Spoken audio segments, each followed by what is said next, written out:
Today we are at Indiana State University and we are here on campus checking out the 15th annual Bat Festival. And this festival is during the daytime here on campus, and there's a whole lot of kiddie type things to do.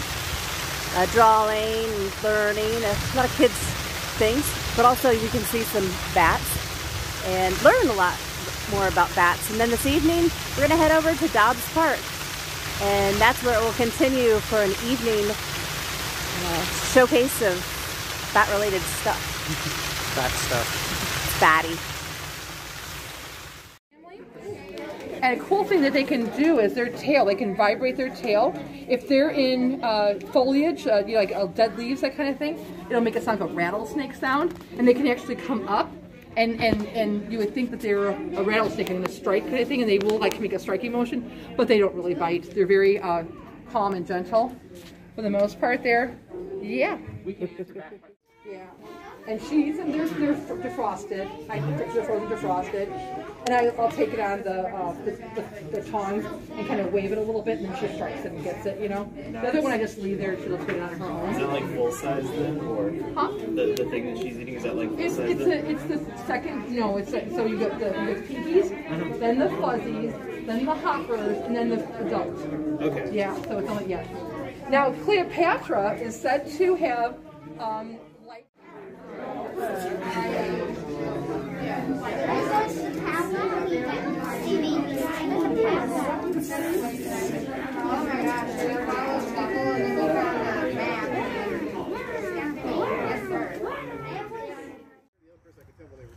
Okay, we are now at Dobbs Park to enjoy the evening part of the Bat Festival.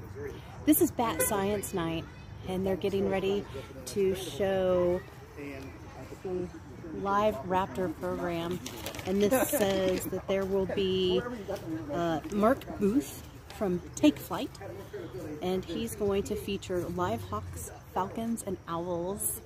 So we're pretty excited. I can't wait. And let's see what he has to show, because I think you're setting up right now.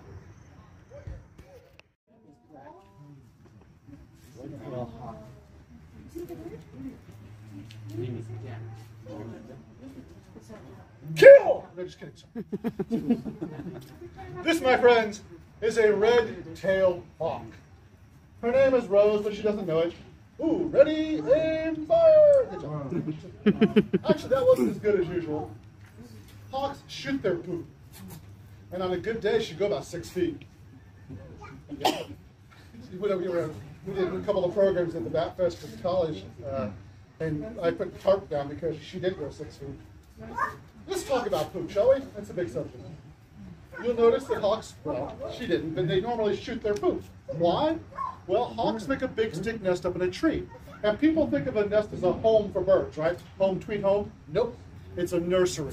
It's just a place to raise babies because, you know, eggs don't fly. So make the big stick nest, lay the eggs. Takes about 30 days to incubate those eggs to hatch. And then you have these fuzzy little baby hawks in the nest. But they grow really fast. They go from fuzzy little baby hawk to full size in 6 to 8 weeks. There we go, one dead mouse. I buy these by the pound froze, but it's thawed out now. Well, those are pretty quick in this hawk. So who wants to see the hawk hit the dead mouse? Who does not want to see the hawk hit the dead mouse? Too bad, close your eyes. Everybody's got to eat. Here you go, Rose. Rose has got the dead mouse. It was already dead, but now it's really dead because she's ripping it to pieces and swallowing it. There we go. The tail goes down last. I call that beak floss. Sorry, that's my worst joke. Can use that down. Now, you'll notice she ate everything and ate it really fast. People have always heard of owl pellets, but lots of birds do that. Hawks will cast out pellets, gulls, crows, even songbirds will cast out pellets of insect exoskeleton. It's just a natural thing for them to do. Now, hawks digest small bones, but owls don't. So if you look at an owl pellet, you can find the skulls. Her pellet won't have anything in it like that. All right, that's Rose, the red-tailed hawk. What do you mean, aw? He's not cute, he's a bloodthirsty killer. Okay, he's a cute bloodthirsty killer. And the this, best my kind of friends, bloodthirsty is an American kestrel. He is full grown, as big as he will ever get. He's actually older than Rose. Rose is like 4 years old. He's like 8 years old. He's a 5-ounce bird. He is a true bird of prey. He's just a smaller bird. The kestrels are kind of tricky. Like a hawk, they catch most of their food on the ground, grasshoppers and mice, things like that. But like a falcon, they also catch small birds in the air. What does that tell us? Nothing. Well, because a Cooper's hawk is a hawk that catches mammals and birds. All right, point of the nest. Hawks make a big stick nest in the tree. Falcons generally lay their eggs on the edge of a cliff. What do kestrels do? They don't do either. They nest in old woodpecker holes in dead trees. There's only one sure way to tell the difference between a hawk and a falcon, and that is the shape of their wings. So if I look at Flint's wings, shoot, there we go. Big and broad or long and pointy? Long and pointy. That makes him a Falcon. falcon. Very good. Trust me, in about 5 minutes, you'll want to go right back in. Just give her a second. I'll bring her there. I'm going to get some. This, my friends, is a barred owl. And that's B-A-R-R-E-D, barred like stripes. There is such thing as a barn owl. There's no barn. It's a completely different species. They don't look anything like this. It's kind of a skinny, long-legged owl. They nest in old barns, but they don't hoot. Barn owls have this kind of high-pitched hiss. More like a barn owl. But this is the one that hoots. The barred owl, as in stripes. Stripes on her tummy, stripes on her head, stripes on her tail, covered with bars. The barred owl. Makes sense, right? B-A-R-R-E-D. Being a nighttime hunter, she's got her own set of adaptations for survival. Huge eyes to pick up any light that might be available. She can see in the dark about 100 times better than we can. On a dark and stormy night, when you can't see a hand in front of your face, she can see just fine. They've also got spectacular hearing, but this gets kind of confusing. You know, guys, birds have good hearing. Hearing is important for birds. They're not singing for us, right? They're singing for each other. And they're not singing because they're happy it's spring either. They're basically going, tra-la, tra-la, this is my yard, tra-la, tra-la, stay the heck out. They're establishing territory. And by the way, that's why owls hoot as well. To make sure their mate hears them, they hoot back and forth to each other and tell other owls that their territory has been established. But owls also use their hearing for hunting. And her ears are right next to her eyes, and they face forward. Most ears, if you ever look at an ostrich, or a turkey, or a vulture, or a turkey vulture, you see the hole, that's the ear, covered up by feathers in most birds. Her ears are right next to her eyes, and they face forward. So the wide, flat face of an owl is like doing this all the time. They funnel sound in, and that's why owls look like that. They have the best ability to pinpoint the source of sound of any animal in the world. The great gray owl up in the north often hunts during the day, but they'll hunt in like 3 foot of snow, and they'll catch meadow voles in tunnels underneath the snow. So amazing hearing. Yeah. This, my friends, is a Jeer Falcon. It's G-Y-R Falcon. It's usually spelled as one word, Jeer Falcon. And as you can probably guess, not from Indiana. The Jeer Falcon is an Arctic species. So Alaska, Canada, Scandinavian countries, Iceland, Greenland, Russia, the whole Arctic. It is the largest type of falcon in the world, the Jeer Falcon. I call her Elsa because how could I not? That's what a lot of fourth grade. Elsa was actually raised in captivity. Back in the Middle Ages, only the king could fly a Jeer Falcon. You had to be high-ranking noble to have a falcon at all. But modern falcons still like them. So she was a breeder.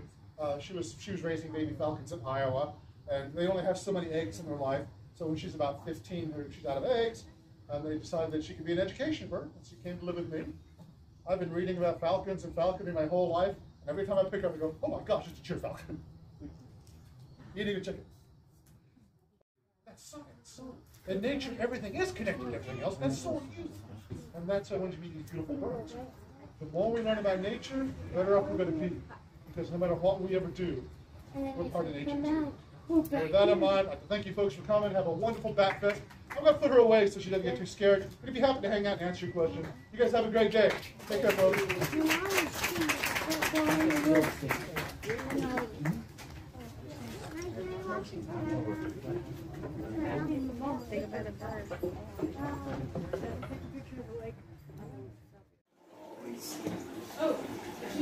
You saw Big Bertha, huh? We are at the Bat Festival trying to do a scavenger hunt. It's just me and Roxy.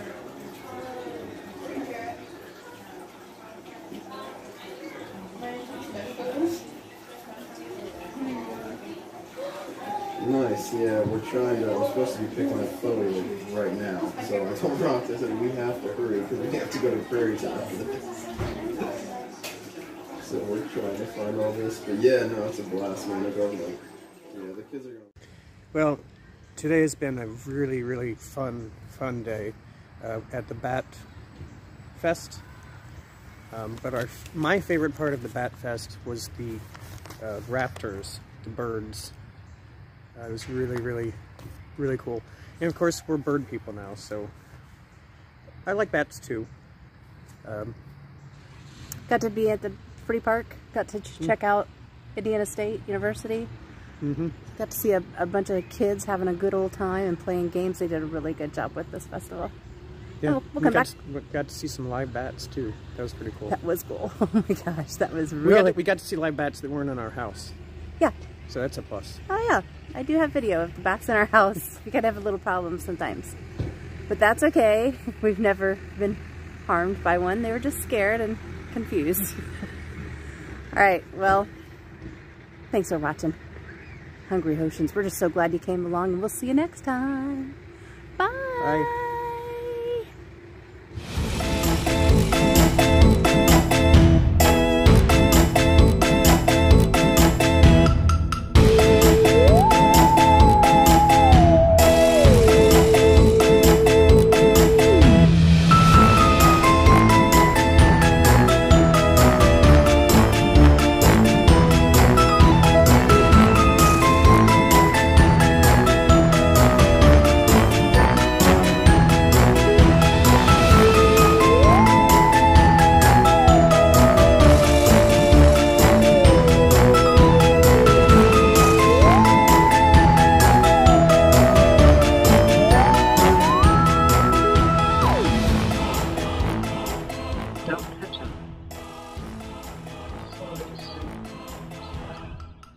So this is not the first bat. We had several. It's the same bat.